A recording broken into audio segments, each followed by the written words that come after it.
Assalamualaikum warahmatullahi wabarakatuh. Hai, saya Melina Lestari Eria Sandi dari Program Studi Pendidikan Biologi Universitas Negeri Padang.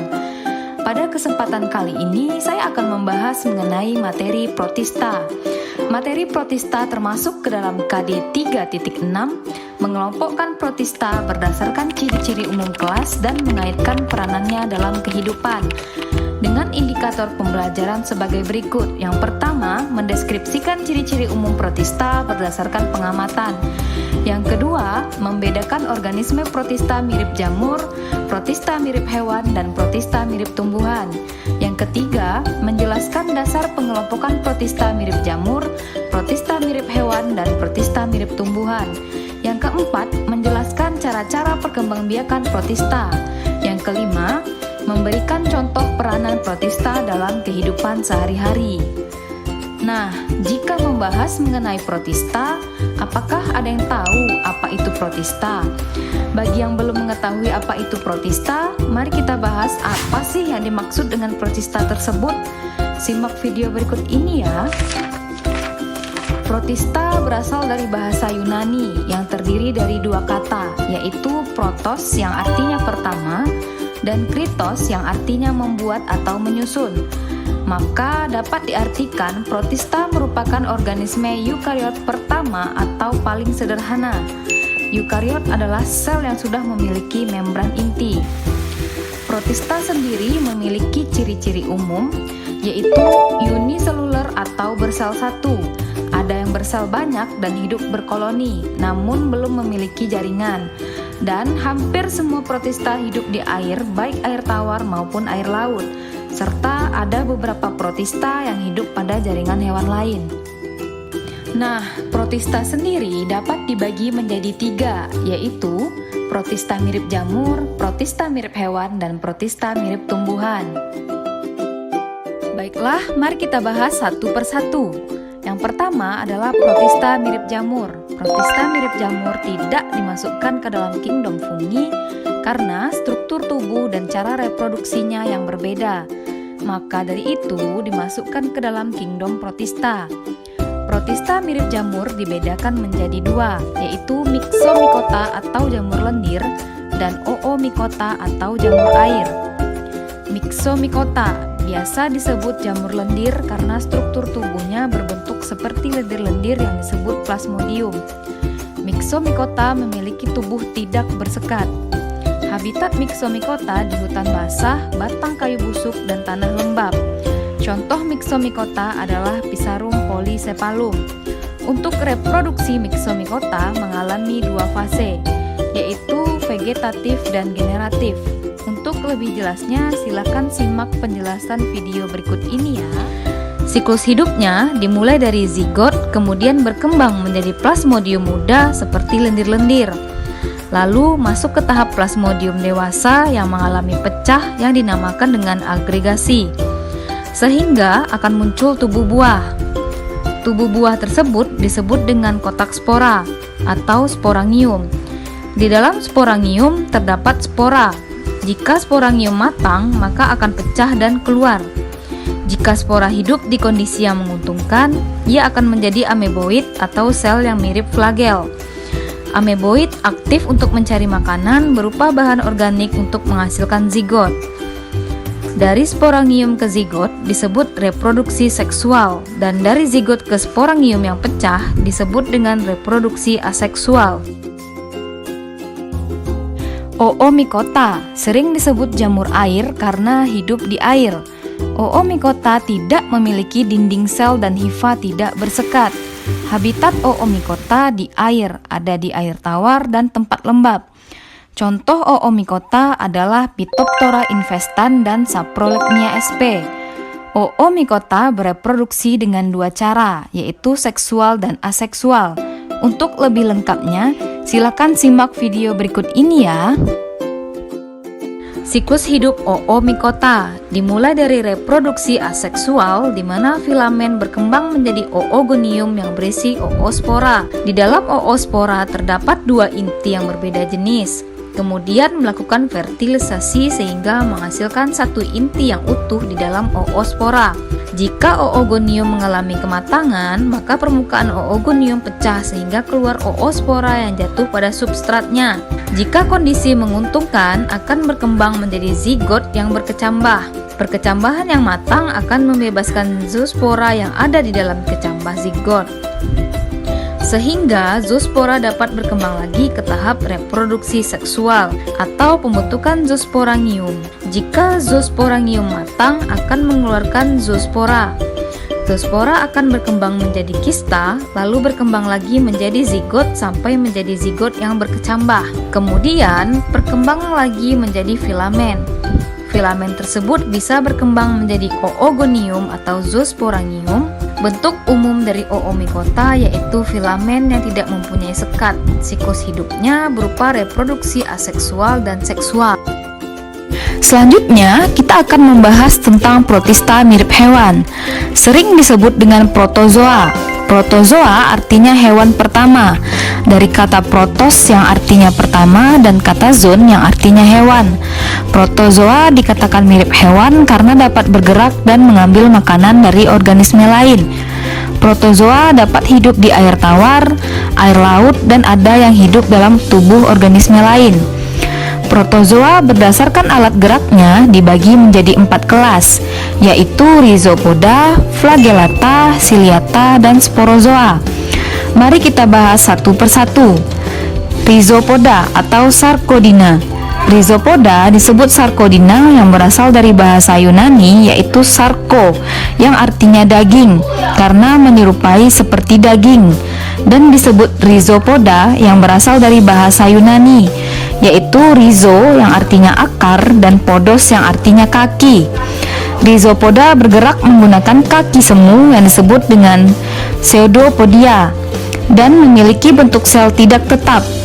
Memiliki 2 sitoplasma yaitu ektoplasma dan endoplasma. Pseudopodia selain berfungsi sebagai alat gerak juga berfungsi untuk menangkap makanan dengan cara menjulurkannya. Rhizopoda berkembang biak dengan cara aseksual, yaitu pembelahan biner atau membelah diri.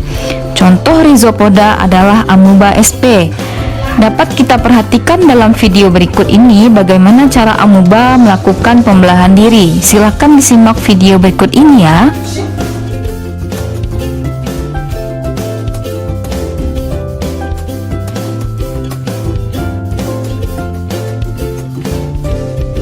Selanjutnya, Flagellata atau Mastigopora. Disebut Flagellata dalam bahasa Latin dari kata flagel yang artinya cambuk, dan disebut Mastigopora dari bahasa Yunani yaitu mastik yang berarti cambuk dan pora yang berarti gerakan. Bergerak menggunakan flagel atau bulu cambuk. Flagellata berkembang biak dengan cara aseksual yaitu dengan pembelahan biner atau membelah diri. Dan perkembangbiakan seksualnya belum banyak diketahui. Contoh Flagellata adalah Euglena sp. Dapat kita lihat cara Euglena sp saat membelah diri. Silahkan perhatikan video berikut ini bagaimana cara Euglena melakukan perkembangbiakan dengan cara membelah diri. Silahkan diperhatikan ya. Selanjutnya kita akan membahas tentang Ciliata atau Ciliopora. Disebut Ciliata berasal dari bahasa Latin yaitu cilia yang berarti rambut kecil, dan disebut Ciliopora dari bahasa Yunani yaitu pora yang artinya gerakan. Dari namanya tersebut, Ciliata bergerak menggunakan cilia atau rambut getar. Cilia terdapat di seluruh permukaan tubuh Ciliata. Cilia juga membantu pergerakan makanan menuju sitostoma. Sitostoma merupakan mulut sel pada Ciliata. Dalam perkembangbiakan, Ciliata dapat bereproduksi secara aseksual dengan membelah diri, sedangkan reproduksi seksual dengan cara konjugasi. Contoh Ciliata adalah Paramecium sp. Dapat kita perhatikan pada video ini cara Paramecium sp membelah diri. Silahkan perhatikan video berikut ini ya. Selanjutnya, kelas protozoa yang terakhir yaitu Sporozoa. Sporozoa tidak memiliki alat gerak. Kata sporozoa berasal dari bahasa Yunani, yaitu spor yang berarti biji dan zoa yang berarti hewan. Sporozoa tidak memiliki alat gerak, melainkan melalui perantara. Hidup sebagai parasit pada tubuh hewan dan manusia. Siklus hidup sporozoa agak kompleks karena melibatkan lebih dari satu inang. Sporozoa melakukan reproduksi secara aseksual dan seksual. Contoh sporozoa adalah Plasmodium sp yang merupakan penyebab penyakit malaria. Selanjutnya kita akan membahas protista yang terakhir, yaitu protista mirip tumbuhan. Protista mirip tumbuhan umumnya disebut alga karena dapat melakukan fotosintesis sederhana. Alga dikatakan mirip tumbuhan karena tidak dapat bergerak dan dapat melakukan fotosintesis seperti tumbuhan. Alga tidak dimasukkan ke dalam kingdom Plantae karena belum mempunyai akar, batang, dan daun yang sejati. Alga mempunyai klorofil, terdapat pienoid bersel satu atau banyak. Habitat alga ada di air tawar, laut, dan tempat lembab. Berdasarkan pigmen dominannya, alga dibagi menjadi 4, yaitu alga hijau atau chlorophyta, alga coklat atau phaeophyta, alga keemasan atau chrysophyta, dan alga merah atau rhodophyta. Oke, mari kita bahas satu persatu. Chlorophyta atau alga hijau memiliki pigmen dominan klorofil A dan B sehingga chlorophyta berwarna hijau. Biasanya alga ini hidup di air tawar seperti kolam, air danau, ataupun air sungai. Pernah melihat plankton yang ada di film SpongeBob kan?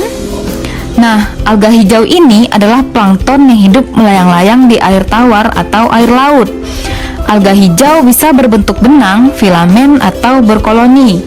Contohnya adalah Spirogyra sp dan Ulotrix sp. Dengan bantuan cahaya matahari, chlorophyta dapat melakukan fotosintesis karena memiliki klorofil. Chlorophyta bereproduksi dengan 3 cara, yaitu vegetatif dengan patahnya talus, aseksual dengan zoospora, dan seksual yang melalui proses plasmogami, karyogami, dan meiosis. Selanjutnya adalah Phaeophyta atau alga coklat, memiliki pigmen dominan berwarna coklat yang disebut dengan fukosantin. Selain fukosantin, Phaeophyta juga memiliki pigmen klorofil A, C, dan karotenoid. Bentuk tubuhnya seperti tumbuhan tingkat tinggi. Tubuhnya berupa talus atau tidak ada bagian akar, batang, dan daun yang sejati. Alga coklat umumnya hidup di laut, hanya ada beberapa jenis saja yang hidup di air tawar. Contoh Phaeophyta adalah Laminaria sp dan Sargassum sp. Phaeophyta bereproduksi secara aseksual dengan zoospora berflagel dan reproduksi seksual dengan isogami atau oogami.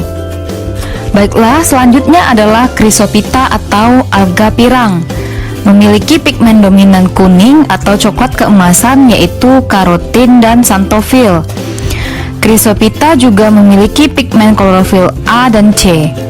Chrysophyta biasanya terdapat di tempat-tempat yang basah seperti di air laut, air tawar, dan di tanah yang lembab. Contoh Chrysophyta adalah Navicula sp dan Pinularia sp. Chrysophyta bereproduksi secara vegetatif, yaitu dengan membelah diri dan membentuk zoospora, dan reproduksi secara generatif dengan cara oogami. Selanjutnya adalah Rhodophyta atau alga merah. Apakah Ananda pernah memakan agar-agar? Nah, penghasil bahan agar-agar tersebut adalah alga merah atau Rhodophyta yang sering disebut dengan rumput laut. Alga merah mengandung pigmen dominan berwarna merah yang disebut dengan phycoerythrin. Selain itu, Rhodophyta juga memiliki pigmen klorofil A dan D. Alga merah umumnya hidup di perairan laut dan ada beberapa yang hidup di air tawar. Contoh alga merah adalah Palmaria palmata dan Bonemysonia hemifera. Alga merah bereproduksi secara aseksual atau vegetatif dengan pembentukan tetraspora, dan perkembangbiakan seksual atau generatif terjadi secara oogami. Setelah mendengarkan penjelasan mengenai protista mirip jamur, protista mirip hewan, dan protista mirip tumbuhan, mari kita bahas peranannya dalam kehidupan sehari-hari. Peranan protista terdiri dari peranan menguntungkan dan peranan merugikan. Yang pertama, mari kita bahas peranan menguntungkan, yaitu yang pertama ada pada protista mirip jamur, yaitu Pisarum polycephalum dapat membantu menguraikan senyawa-senyawa dari bagian tumbuhan yang telah mati. Lalu ada Saprolegnia sp, yaitu sebagai saprofit pada ikan yang telah mati. Saprofit yaitu pengurai pada organisme yang telah mati. Yang kedua, pada protista mirip hewan, yaitu ada Amoeba sp sebagai pengendali populasi bakteri, pemangsa atau predator bakteri. Bila tidak ada amoeba, populasi bakteri akan meningkat. Selanjutnya ada Euglena sp, yaitu sebagai fitoplankton yang berfungsi sebagai produsen di dalam air. Selanjutnya, Paramecium sp yang berperan dalam mengontrol populasi alga, bakteri, dan protista lain. Lalu ada Entamoeba coli yang berperan untuk membantu pencernaan pada sapi. Yang ketiga, pada protista mirip tumbuhan, yaitu ada Ulva sp yang digunakan sebagai bahan sayuran. Lalu Chlorella sp digunakan sebagai PST atau protein sel tunggal.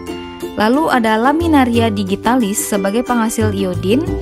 Lalu ada Gelidium robustum dan Euchema spinosum digunakan sebagai bahan agar-agar.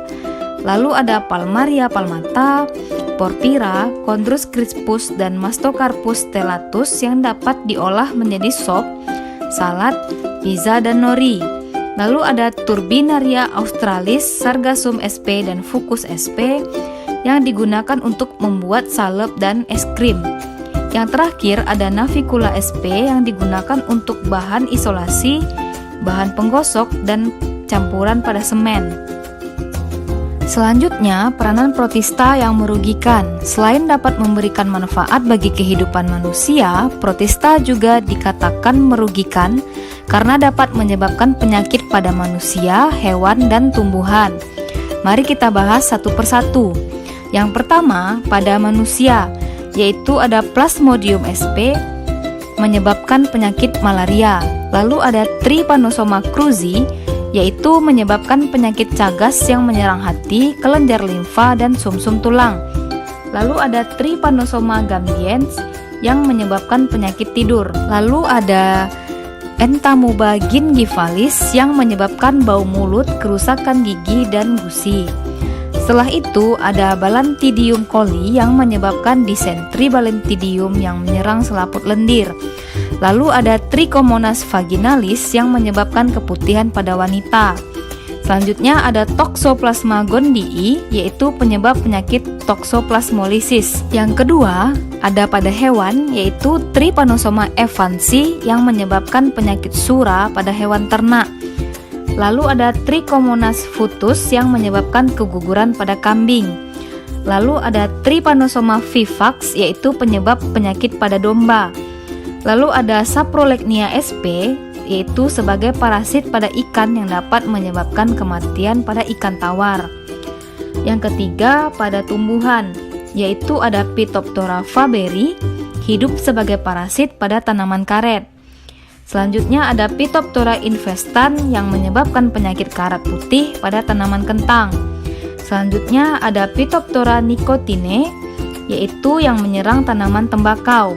Selanjutnya yang terakhir ada Pythium, yaitu menyerang pangkal batang kecambah.